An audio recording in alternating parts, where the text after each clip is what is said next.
and good afternoon, and welcome to a very special edition of Truth to Power. I'm your host, Darwin Griffin, and we have a very, very special guest in the house with us today, and his name is Mr. Trey Baker. Mr. Baker, thank you for being on Truth to Power today. I appreciate you having me. Thank you for having me on to talk a little bit about Vice President Kamala Harris. Well, let's get right to it. We know that this election is coming up in another 19, 20 days. Mm-hmm. What is on the agenda for Vice President Harris to make her story made history in 2024? Well, I start in talking about Vice President Kamala Harris and saying she's not new to this, she's true to this, right? When you start talking about the Vice President, it's not so much just about the policy positions that she's offering, and we'll get into a little bit, especially about the policy for Black men, Okay. but it's about her history of coming from being a prosecutor in California to being the Attorney General, to being a senator, to being Vice President alongside President Joe Biden in fighting for these things. And so there's a brother, Brian Nelson, who helped to build the policy initiatives for the Vice President. And what he told me was, it's easy to write these policy initiatives because he's just going back and taking the work that she's done so far and just pushing that forward. And so when you look at having an opportunity economy and doing an opportunity economy specifically for Black men and for Black people, that's something that she's been working on. As Vice President, she set out this economic opportunity tour where she went around the country finding out what people were interested in, what people's barriers were to being able to start and run small businesses, seeing what more capital and what more resources can go into these things. When you look back at her history as Vice President, you also see these huge pieces of legislation, whether it was the American Rescue Plan, the Bipartisan Infrastructure Law, the Inflation Reduction Act. All of these things were necessary to get us out of where we were with COVID-19, but then also push us forward just in general with building back infrastructure all over the country, helping to make infrastructure such as water in Flint, Michigan safe again. Mm-hmm. Those are things that not only was she at the table to help draft, but she was the tie-breaking vote as president of the Senate, because we have a 50-50 Senate. As the tie-breaking vote, she helped get these things over the table. And so when I look back at her history, helping victims of domestic violence and sexual abuse when she was a prosecutor, fighting for justice and economic justice for people all throughout, fighting to help protect the border when she was the Attorney General of California, I see a career of someone who is interested in helping people and interested in moving things forward for people. When she ran for president in 2019, her theme was Kamala Harris for the people. And that's how she looks at this, is that when it comes to helping individuals, helping communities across this country, she's going to lay out an agenda and a vision that's going to be forward-looking, but that's going to recognize the ills of the past that we have to make up for. And that's a lot of what we saw in this policy for Black men. Besides the differences from 2019 to 2024 now, what do you see are the major things in terms of, say, your title has changed, a little bit in terms of, say, what they're looking for you to do from what you did back then compared to what you have to do now? What do you see as some of the main challenges that you're dealing with now compared to the challenges you were dealing with back 2019? So back in 2019, I was the national director for Black engagement for Joe Biden. And this time I'm senior advisor for the Harris-Walz campaign. The biggest thing, of course, was COVID-19. We had to struggle during that campaign to communicate with people, but we were able to build muscles that we didn't know we had, communicating through Zoom, going out and doing the car rallies, making sure that we had people being safe and being safely distanced from each other in order to do the types of rallies that we were doing at the time. And so we now have that muscle that we can flex that we learned in 2019, 2020 in order to do the outreach that we're doing now. So, for instance, when Joe Biden made one of the most patriotic decisions to step back and not run because he understood what this moment meant for the country, and Kamala Harris jumped into place, we organized, or starting with Black women and Win with Black Women, organized calls all around the country organically. That was a skill we developed back in 2019 that's going into 2024 right now, where organically, Black women starting off, Black men, you had white dudes for Kamala Harris, you had any number of other groups for Kamala Harris, you had athletes for Harris, to come out and organically say, we understand the importance of this moment, we understand the importance of this woman, and we're going to help push this message for you organically. So that was, one of the main differences between then and now. The other difference was, back then, we had a more direct connection to the previous administration, the Trump administration, where we saw that Donald Trump proved himself to be incapable, incompetent, as it relates to one of the greatest challenges we ever had with COVID-19. At a time where people were dying, where elders in our community were dying, where people were suffering all across the country, businesses were closing, and we needed leadership the most, he proved himself incapable at that point in time. And that was why people turned to Joe Biden and Kamala Harris as competent, strong leaders to get us from that point to where we are now. And so what you saw going back is that Kamala Harris and Joe Biden helped to build back an economy that was strong, build back an economy where people have jobs, where there's opportunities for housing, where there's opportunities for small businesses for people throughout this country. And that was something that we did not have, was we lacking leadership.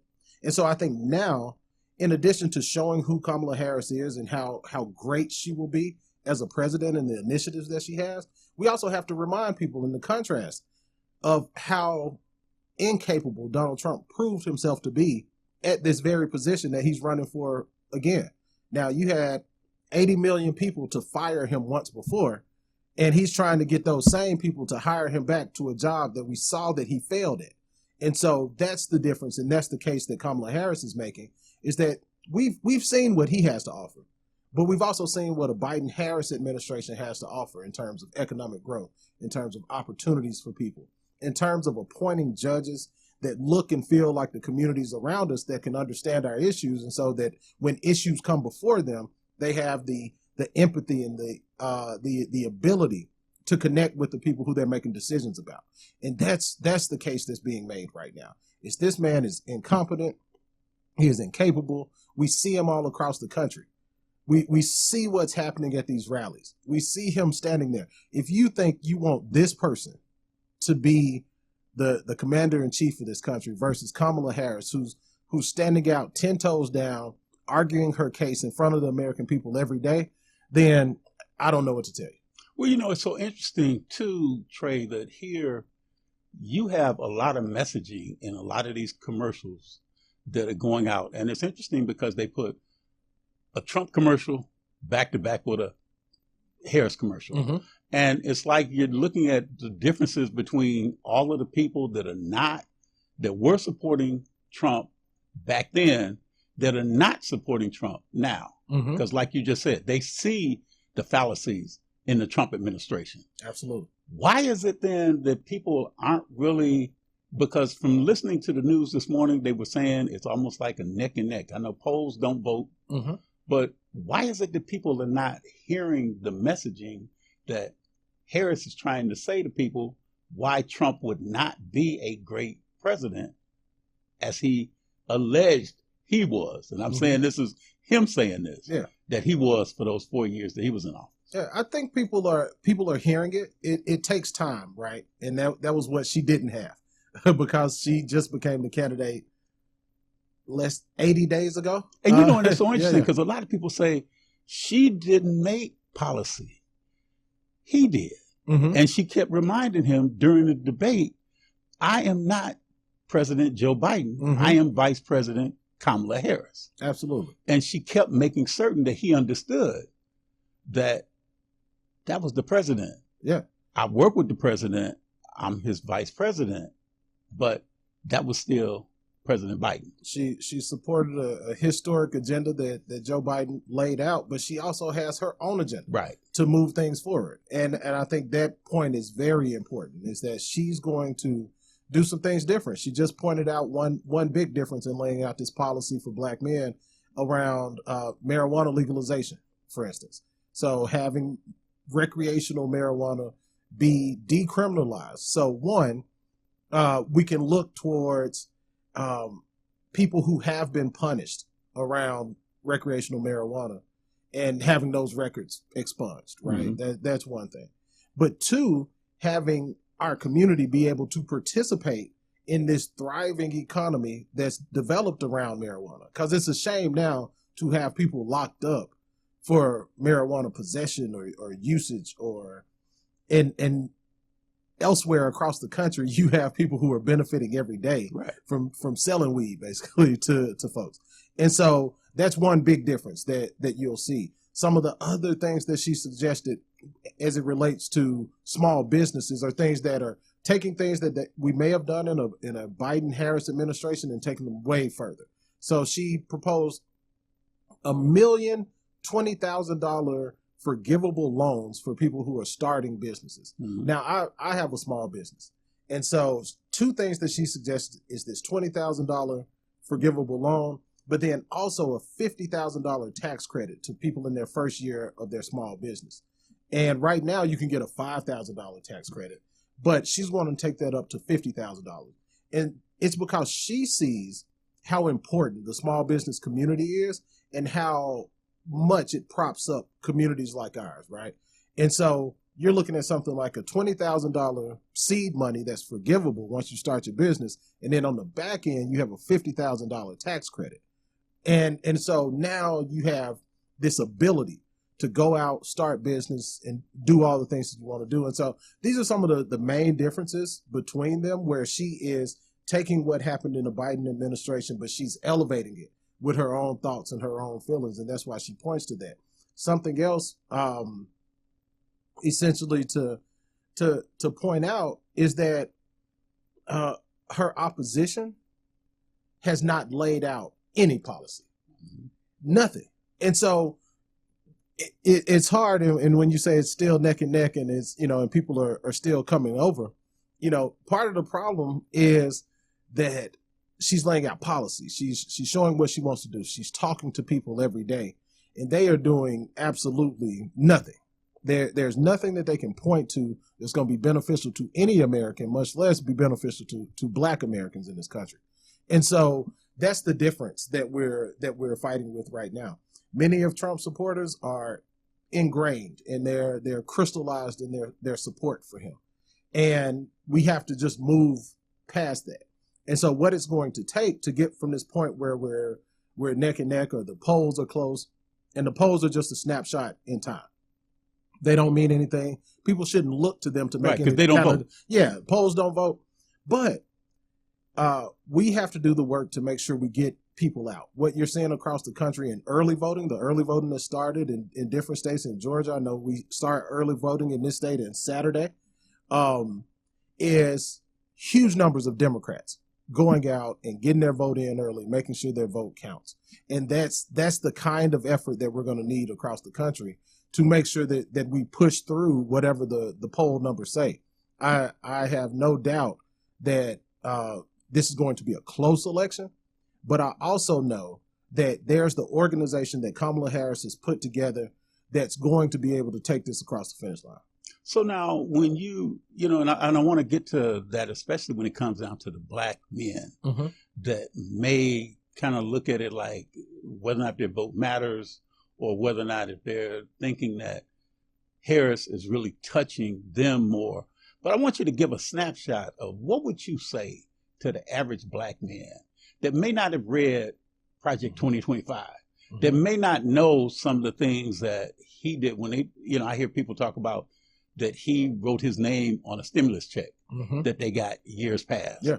But what is some of the misinformation that Black men may be getting that Trey Baker can say, hey, this is the real information, that was the misinformation that they got? Let's start right there with the stimmies, right? People will say that Donald Trump put money in my pocket. That is a misnomer. A Democratic Congress put money in people's pockets during COVID-19. That Democratic Congress, one, tried to get more money that Republicans then ramped all the way down, right, where they were supposed to do $3,600 and that somehow got down to $2,000. But that was a Democratic Congress where Kamala Harris as a senator was sitting in and voted in favor of pushing that money out. Donald Trump saw an opportunity when he said there's no way he can stop it, and he put his name on it. The same way he put a letter in the SNAP fresh fruit boxes and different things that Democratic administrations have been doing and have been providing for people forever. And so that's the first misnomer. This was a Democratic Congress that had the stimulus checks that helped people out. And the other thing about that is that the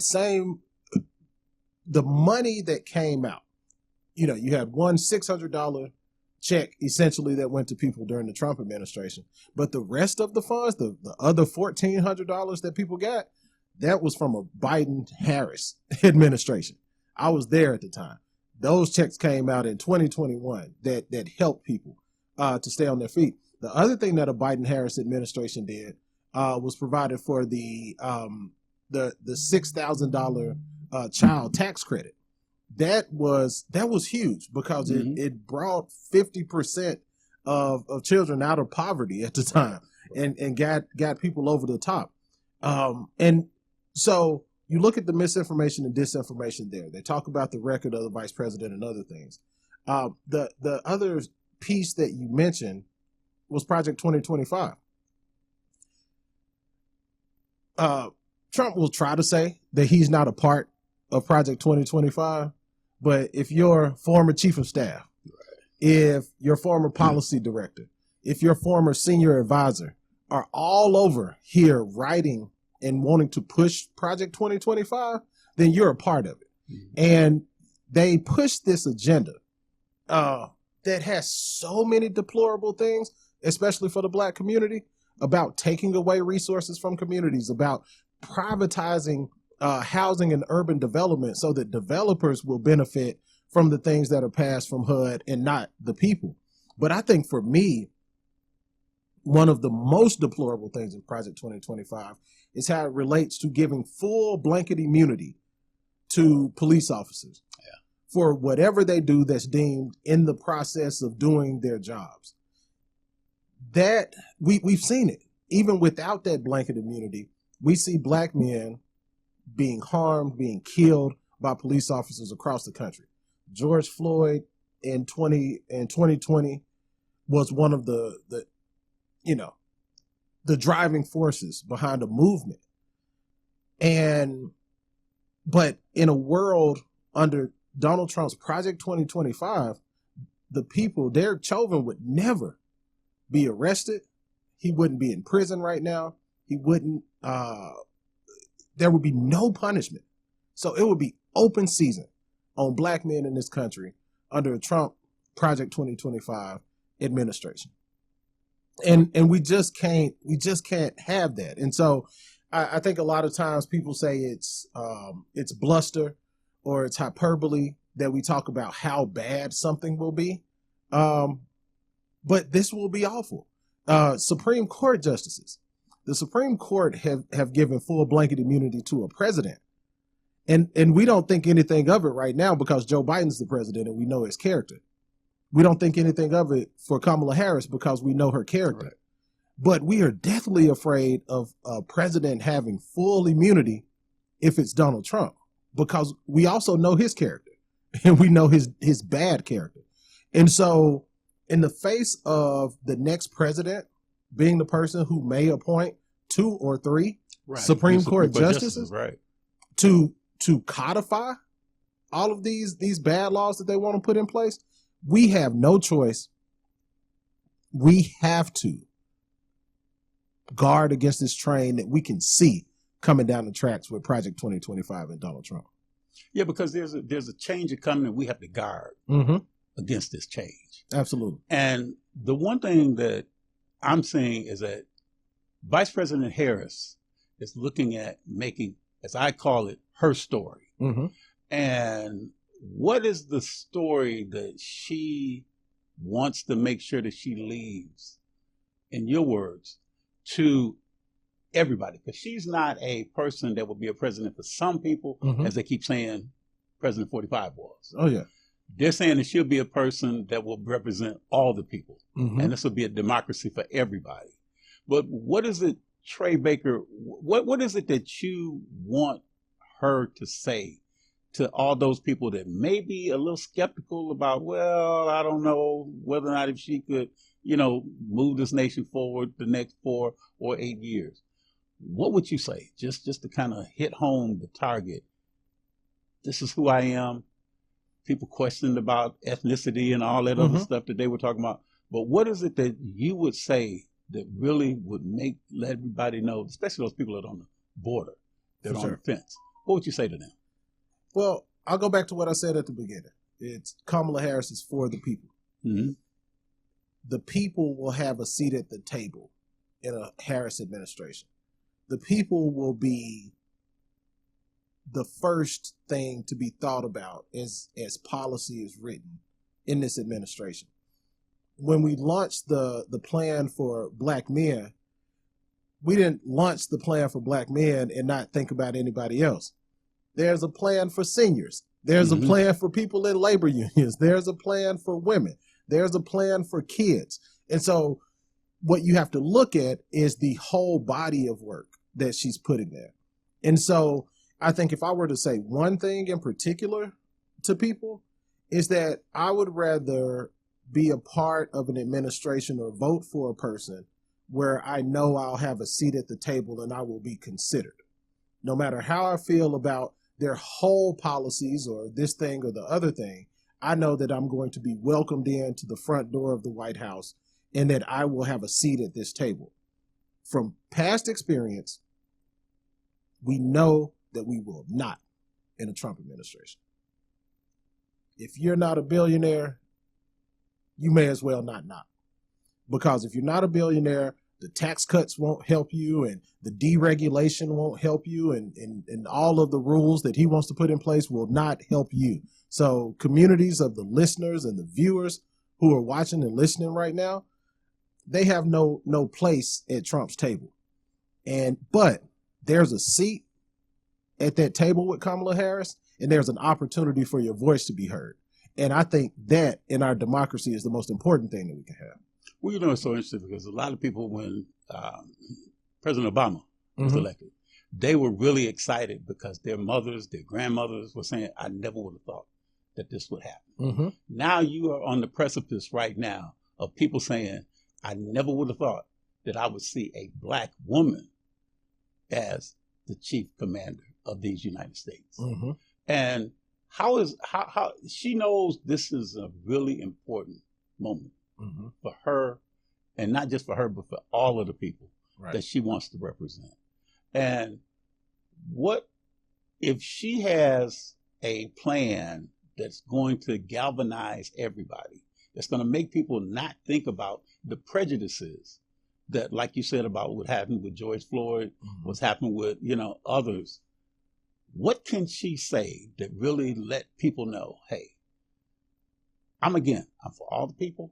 I'm going to do everything I can to make sure that everybody is represented in this White House. And I appreciate you saying that. For the people, not just for the rich people, not just for any particular upper class people or rich friends or something. She's for all the people.